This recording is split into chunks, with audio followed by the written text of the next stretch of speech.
frost those tips and prepare to be radical, bruh. Because for today's best of X year list, we're heading all the way back to 1990. According to our research, the games released in 1990 weren't as strong as those released in other years, and not one of the games on today's top 10 managed to earn itself a critical review score average in the 90s. Maybe the reviewers in 1990 were feeling particularly grumpy for some reason.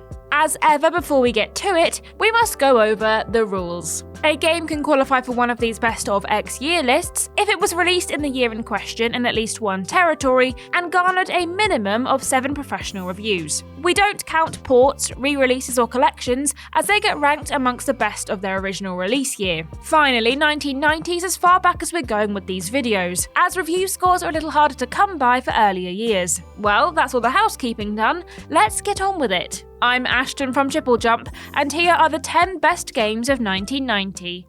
Number 10, Gargoyle's Quest, Game Boy, 76.5%. It's nice to be a hero, but every so often, it's a great deal of fun to be a bad guy instead, which is presumably why Gargoyle's Quest went down so well with video game fans. The spin-off from the Ghosts and Goblins series puts players in the shoes of series antagonist Firebrand, a gargoyle on a quest to save the Ghoul realm from the brutal conquest led by the Destroyers. Gargoyle's Quest features 2 distinct gameplay styles, with some parts of the game tasking players with traversing the world in an overhead view, whilst others take the form of action platforming levels, some of which feature a boss battle at the end. The game was a hit with critics and received praise for the diversity of the gameplay, variety of locales, and the detailed graphics. GamePro magazine even went as far as to predict that Gargoyle's Quest would be a system seller for the Game Boy, and called the game an instant hit. In retrospective reviews, critics listed its originality and the level of challenge on offer as reasons why Gargoyle's Quest was worth playing. With everyone and their dogs singing the game's praises, we're not sure why it got such a mediocre score. It was a different time, I suppose. Number 9, Quest for Glory 2, Trial by Fire, PC, 78.33%. We heard you liked quests, so we've got another one for you now, though this one's a quest for glory rather than one of the Gargoyle variety. Quest for Glory 2, Trial by Fire, is a sequel to 1989's Quest for Glory So You Want to Be a Hero, and is a title of the text parser Persuasion, i.e., it's up to players to input commands from a set list to have the character perform actions, though which words work and which don't is down to them to figure out. The story sees the hero of Spielberg travelling to a desert city with his friends in order to defeat the magical elements water, earth, wind and fire that threaten the city on the 21st night of September. That very last part I made up, but the rest is completely true. Quest for Glory 2 enjoyed a decent reception from critics, and while there were some complaints about the time restrictions placed upon players, as well as the linearity of the game that made it less replayable, most still liked it. Compliments were paid to the overall design, but it was the strong narrative and writing that elevated Quest for Glory 2 to greatness. Number 8, Phantasy Star 2, Mega Drive, 80%.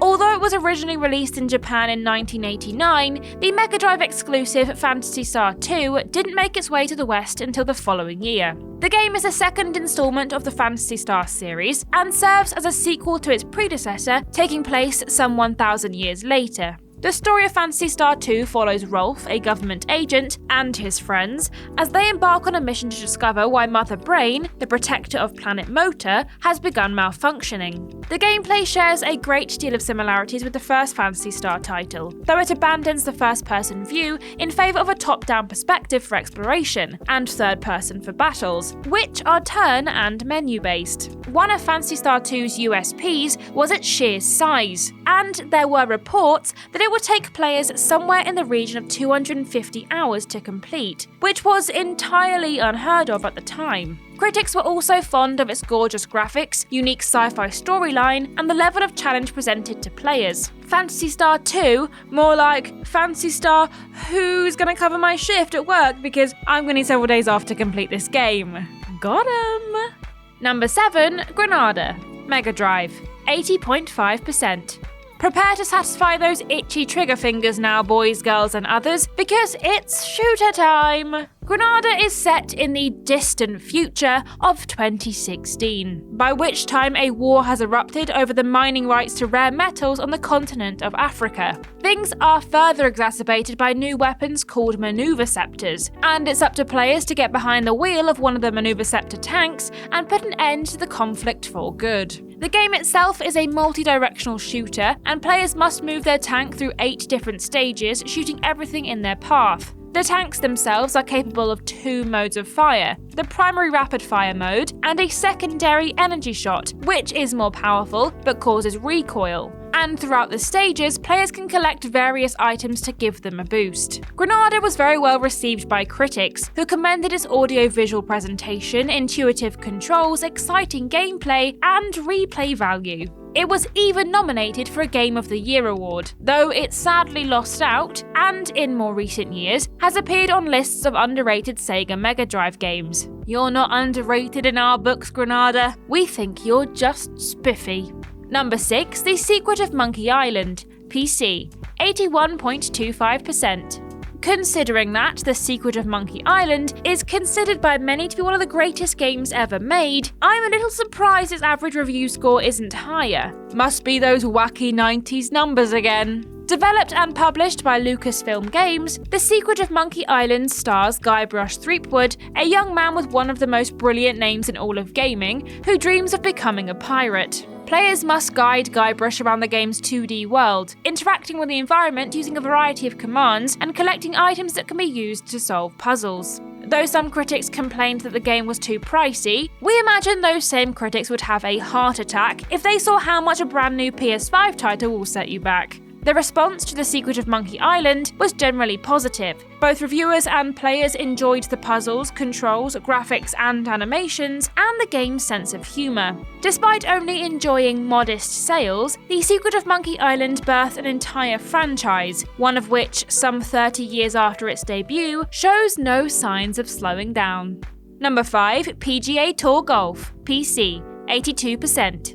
There are some out there that say golf is a good walk spoiled, but video game golf, on the other hand, is also largely kind of dull. Not PGA Tour Golf for the PC though, that's more riotous than a weekend with Tiger Woods. Alright, fine. PGA Tour Golf is still just golf, and if you don't know a sand wedge from a sandwich, then it's likely it wouldn't have been the game for you. But for those of you who do know that a BLT has no place on a putting green, it was a reasonable approximation of the sport. The game features 3 real-life courses and 1 fictional one, along with multiple different modes, including practice, driving and putting, as well as a tournament mode in which players can put their skills against other golfers. Before playing a hole, players get a 3-dimensional view of the course to give them an idea of what they're going up against. An overhead map guides them along the way, and they even get to putt the ball in 3D. PGA Tour Golf was well received by critics, many of whom regarded it as the best golf game available at the time. Specifically, they were impressed by the graphics, sound, and the multiple perspectives given to players. A real albatross of a game, in my opinion. That's a golf thing, right? Number 4, Strider, Mega Drive, 83.75%. Now, before the Strider fan club gets all mad, yes, we know that Strider was released on several platforms in 1989 before it finally made its way to the Mega Drive the following year. But it did get a 1990 release, and therefore qualifies for this list. Plus, we're not doing a best of 1989 video, because people who were alive back then don't know how to use the internet. So it's either this or nothing. Developed and published by Capcom, Strider, no, not that one, takes place in a dystopian future in the year 2048, where the world is ruled by a dictator known only as the Grand Master. Players take on the role of Hiryu, the youngest ever Super A ranked member of a high-tech ninja organization, who is tasked with assassinating the Grand Master. In this platformer, players must utilize Hiryu's acrobatic prowess and proficiency with his sweet plasma sword to navigate each of the 5 stages and take down the enemies within. Upon its release, Strider garnered critical acclaim, with reviewers lauding its fun gameplay, diverse music, and stunning graphics, and it even won EGM's Game of the Year award. I guess all that makes up for the fact it won't let us have second breakfast. Number 3, Motocross Maniacs, Game Boy, 84.2%. It's time now for a bit of vehicular fun as we turn our attention to Motocross Maniacs, Konami's Game Boy title that combines all the excitement of riding a motorcycle with the challenges of platforming. Across 8 levels, players control a little motorcycle, and it's up to them to complete each course before their fuel runs out, performing stunts as they go. Power-ups in the form of nitrous, extra fuel, speed boosts and enhanced traction can be found throughout each level, and players can earn themselves boosts by doing jumps and flips. Some levels even offer players multiple paths, allowing them to focus on simply getting through the course within the time limit, or taking a risk on a more dangerous route that offers better rewards. Although the gameplay on offer in Motocross Maniacs was fairly simplistic, the title garnered a great deal of praise. The exciting tracks give players plenty of thrills, and the challenge posed by some of the later tracks kept them coming back for more. Retrospective reviewers shared the feelings of the game's contemporary critics, and many agreed that Motocross Maniacs was one of the very best early Game Boy titles. Number 2, Gyros, Mega Drive, 85.83%. I'll be honest, I'm not even sure if I'm pronouncing this one correctly, as it would seem that no one on the internet has been able to reach any kind of consensus when it comes to how to say Gyros. Thankfully, critics did reach a consensus about the quality of the game, and the consensus was, it's really quite good. The game is set in the year 3000, and not much has changed, but they live underwater. The Earth has been ravaged by humanity, and it's effectively a planet-sized garbage dump. I did say not much has changed. It turns out that our terrible ways have attracted the attention of space pirates, who intend to harvest Earth's pollution. And if they can't be stopped, the United Star cluster of Lizaluth will be forced to supernova the sun. Thankfully, dashing young pilot Dan Dare, yes, really, is on hand to give those pesky space pirates what for. This horizontal scrolling shooter earned itself a lot of fans when it released on the Mega Drive in 1990, with critics lauding the game for its outstanding visuals and challenging gameplay. It's just a shame that no one can pronounce its title. And number 1, Musha, Mega Drive, 86.25%. Oh, thank the Lord, it's not Mario for once. Guys, break out the during dinner mints and discount foie gras. Something amazing has happened. Released in Japan in December 1990 and in North America in March of the following year, Musha, or Musha Metallic Uniframe Super Hybrid Armor if you want to get serious about this, is a vertically scrolling shooter for the Mega Drive. Players take on the role of Terry, a Musha pilot, who is sent to face a human-built supercomputer that has begun attacking Earth in the year 2290. The aim of the game is to shoot things as they appear on screen, using the Musha gun, which can be powered up using power chips and special weapons that can be collected along the way. At the time of its release, Musha received mixed reviews from critics, who were impressed with the game's graphics and its smooth animations, but felt that it was a pretty standard shooter offering. More recent reviews, however, have been kinder to Musha, and have applauded its fast-paced soundtrack and high level of difficulty. I guess sometimes it takes critics a few years to realise just how good a game really is. So congratulations to you, Musha, for being the best game of 1990. Honestly, we're just glad it's not something bloody Nintendo again.